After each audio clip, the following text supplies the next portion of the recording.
नांदेड आणि हिंगोली यांच्यामध्ये केंद्रबिंदू असलेला 4.5 रिश्टरचा भूकंप हा मराठवाड्यासह महाराष्ट्रासाठी अलर्ट आहे। भूकंप सुरक्षित मराठवाड्याच्या या भागात याआधी कधीही एवढा मोठा भूकंप झाला नव्हता। टेक्टोनिक प्लेट्सवरील प्रेशर वाढले असून अद्यापही ते पूर्णपणे मोकळे झालेले नाही। भूगर्भातील हालचालींमुळे येत असलेले आवाज आणि खालावत चाललेली भूजल पातळी व कोरड्या पडलेल्या कूपनलिकांकडे गांभीर्याने लक्ष देणे आवश्यक आहे। याकडे गांभीर्याने पाहिल्यास मराठवाड्यासह महाराष्ट्रात मोठ्या भूकंपाची शक्यता वर्तवण्यात येत आहे।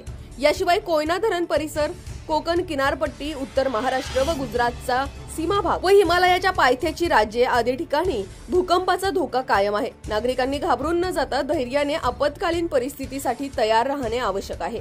गॅसचे नॉब व गॅस पाईपलाईन वापरानंतर बंद करणे, विद्युत प्रवाह खंडित होत असल्याने रात्रीच्या वेळी चार्जेबल बल्ब वापरणे, मोबाईल व इन्व्हर्टर चार्ज करून ठेवणे, लहान मुले, वृद्ध, गरोदर स्त्रिया यांची विशेष काळजी घेत त्यांना अग्रक्रमाने आधार देणे, हॉस्पिटल्समध्ये पुरेसे ऑक्सिजन सिलेंडर व विद्युत पुरवठा सुरळीत होणारी व्यवस्था कार्यान्वित करणे, लिफ्टचा वापर भूकंप होत असताना टाळणे आदी काळजी घेणे आवश्यक आहे, अशी शास्त्रीय माहिती भूकंप अभ्यासक प्राचार्य किरण कुमार जोहरे यांनी महाराष्ट्र माझाशी बोलताना दिली।